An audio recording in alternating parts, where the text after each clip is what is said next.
একটা মেয়ের সিজার হবে না কেন? সে কি কোনো কাজ করছে ঘরে? সে কি কোনো ব্যায়াম ছিল তার কোনো দিন? তো সারা জীবন বাপের ঘরে ছিল, বাপে কইছে যে মা কয়দিন পর বিয়া দিমু, মায়ে কইছে না, মায়ের পরের বাড়ি যাব, কোনো কাজ কাম করুন, শুধু পড়াশোনা করবে, হ্যাঁ, আর কিছুই করবে না, শুধু পড়াশোনা করবে, দ্যাটস অল।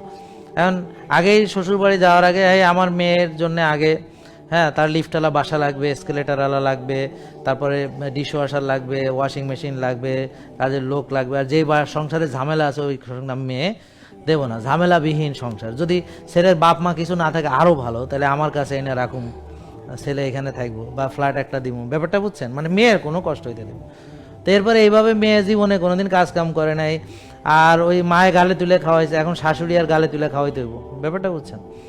তো এখন এই আল্লাদি মেয়ে হ্যার কেমনে বাচ্চা হইব? প্রথম কথা হইলে হ্যাঁ তবু পিসিওডি, এত মাসিক হবে না, আর বুকে লোম গজাবে, দাড়ি হবে, মোষ হবে, মোটা হবে, ফ্যাটি লিভার হবে, এগুলো। আর যদি কোনো কারণে যেমন বাচ্চা একটা হয়ও, কেমনে হ্যাঁ কোদ দিব?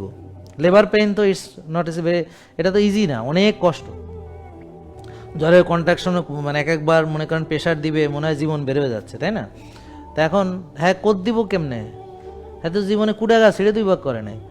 তো বাচ্চা হওয়ার আগে ডেট ফিক্সড করে আগেই সিজার, বাচ্চার সাইজ এই ওই, জ্বরায় ওখানে আসে, প্লাসেন্টা ওখানে, ফানি আদুরা, এইসব হাবি যাবি, বাচ্চার যেমন গ্রোথ হওয়ার কথা হয় না, এতদিন ওয়েট করা যাবে না, আগেই মানে ব্যাস। আর যদি সব কিছুর পরও ব্যথা শুরু হইয়া যায় কোনো রকম, এক ব্যথা অজ্ঞান, মায়ের মাও অজ্ঞান, তাড়াতাড়ি সিজার করো, নাইলে জামাইরে কয় আমার মায়ের যদি কিছু হয়।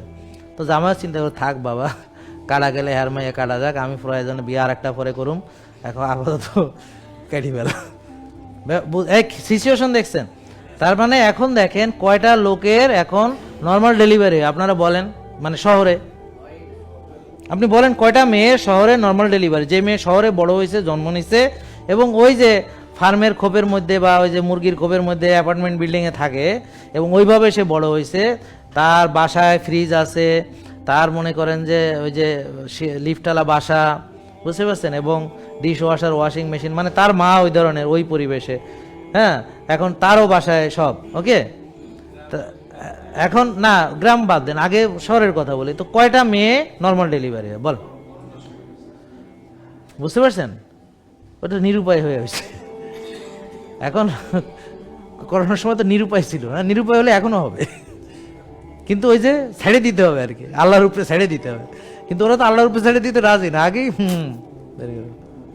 তখন তো আর মা কাইন্দা লাভ হয় না, কারণ মাও বুঝছে হাসপাতালে নেওয়া যাইব না, হ্যাঁ, মায়া মরে যাইব, এই জন্যে। নাহলে মেয়ের কষ্ট কি মা মেনে নিবে কোনোদিন জীবনে? তো যাক, এখন কথা হচ্ছে, কিন্তু গ্রামে এখনো হয়, তবে এখনো গ্রামের মেয়েরাও সেম একই অবস্থা। গ্রামের মেয়েরা কি এখন ঢেকি পাড়ায় নাকি যে তাদের হবে না? তার না হইতে হলে তাকে হয় ঢেকি পাড়াইতে হবে, নাকি কায়িক শ্রম করতে হবে, নাহলে গোলা ভরে ধান করতে হবে, নাহলে মলন দিতে হবে, নাহলে তাফালে রড জাল দিতে হবে, ঠিলা এনে ধুইতে হবে, ঠিলা ইয়া করতে হবে, কলস নিয়ে নদীর পাড়ে যাইতে হবে। হেই মেয়ে এখন আছে নাকি? ওটা স্বপ্নে দেখেন আর কি। সাবানা ববিতার যুগ শেষ, এখন বিশ্ব সুন্দরী বাংলাদেশ।